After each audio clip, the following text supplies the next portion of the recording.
Okay, I'm resting over here off of the Bell route, and I want to show this area here because there's a local man that has pulled up, and he's going to tell the story of what used to be here and his memories of this area. And so I'll let him introduce himself, and he's sitting right here. And okay, sir. My name is Jimmy McKee, and I was born and raised in this community. I live now within 2 miles as the crow flies when I was born and where I live now. This piece of property that he and I have been discussing here, it was a place that kids could grow up and not worry about anything harming them. We didn't have any drugs back during that time. We had good parents. We had a good community. This tree that he's showing you now, it has been a landmark for years for us. Us kids, when we got big enough to drive, we would make circles around that tree. Not during church time, it would be just when we'd be driving by, that was something that we had to do, that we had to go around that tree and throw up some dust. So directly north from that tree, about 40 steps, my father-in-law's family built a church, Baptist church. It was brick siding on the outside, and it had a tin top. So this is where as young people, there would be several of them that lived in the community, and we would gather here for church services. Probably 25 young people, say 12 to 15 years old, 16 maybe, I don't know, I can't remember back that far. And we'd have a big time. We wasn't too concerned about the Lord during that time. We were just concerned about each other and talking and just enjoying living is all it amounted to. There was no meanness.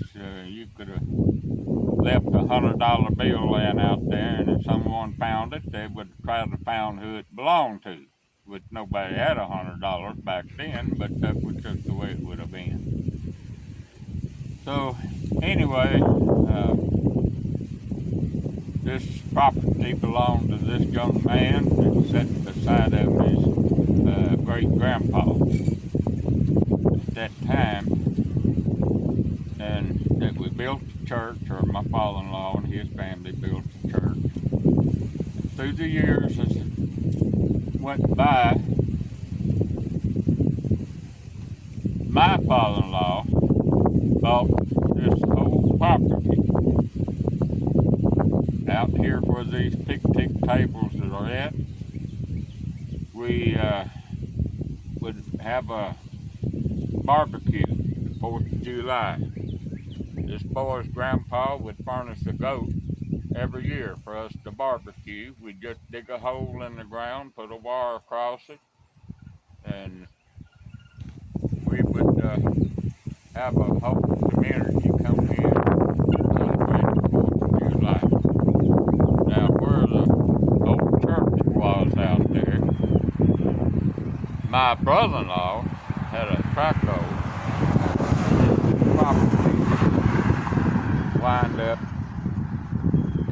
me and my wife's hands. So the old church was getting rickety and dangerous for kids to go in and look around and play. And so we hated to burn it for the memory thoughts and all of that. So we wound up getting my brother-in-law to bring his Strico in, dig a hole, and we're gonna bury it. The first time that he touched the building, the bale we had in the loft of it, it fell. And it was heavy enough. In fact, I have the bale now that was up in the loft there. I don't know what they call it, with the little A-frame thing up over the porch, front porch of the church building, doorstep. But anyway, when he touched it, it fell. And so we saw then that we were doing the right thing by getting rid of it before somebody got hurt. Then my father-in-law had already deeded the church that you see behind us here for Pine Tree Baptist Church, and the community built that church, and it's still standing today. We did have a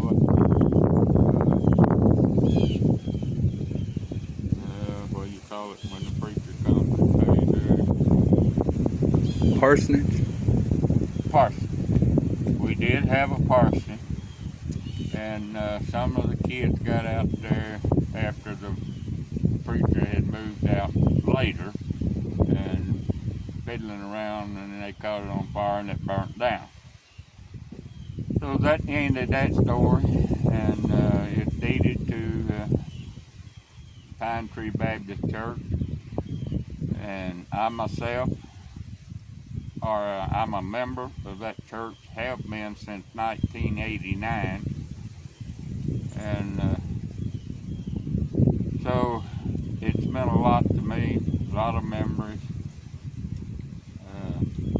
We still have memories that goes on. At this point, I am still the song leader in this church that he just now showed you. But I don't know, I'm getting so old that that time is about gone. He will be going by the cemetery when he leaves here. It's just a short way down there, 3/4 mile, that's the matter. And I was in charge of that cemetery for 37 years, marking graves, finding graves. And at that time, people was having to work all the time on the farm and this, that, and the other, and I pretty well had to do it by myself. I would find time to do whatever I had to do, and I never regretted 1 minute that I took of my time to tend to the cemetery. My parents are buried there now. My wife's parents are buried there now, and lots of my aunts and uncles. And I have a 13-year-old daughter when she passed away in a car wreck. She's buried down there.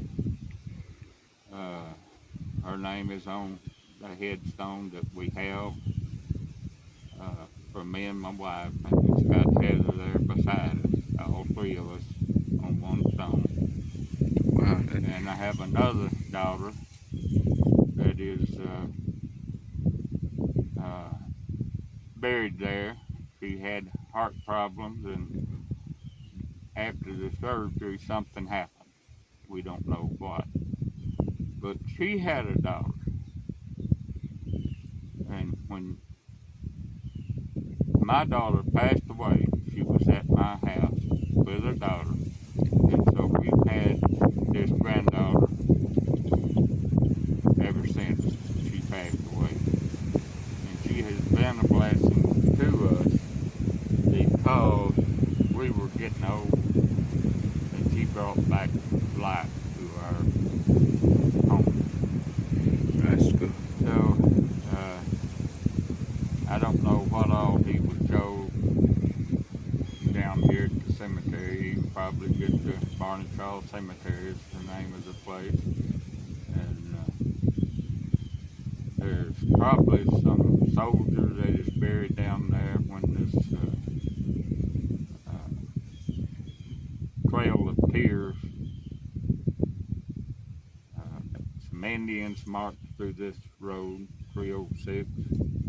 The trail appears, and also they brought some of the soldiers through here. And my understanding that there are some buried down there. I'm not sure about Indians, but there were some soldiers buried down there in the old park. Nobody knows where they were at.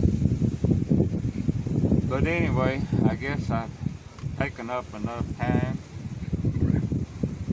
And this is the first time I've met this young man. He seems to be true to faith, true to the Lord,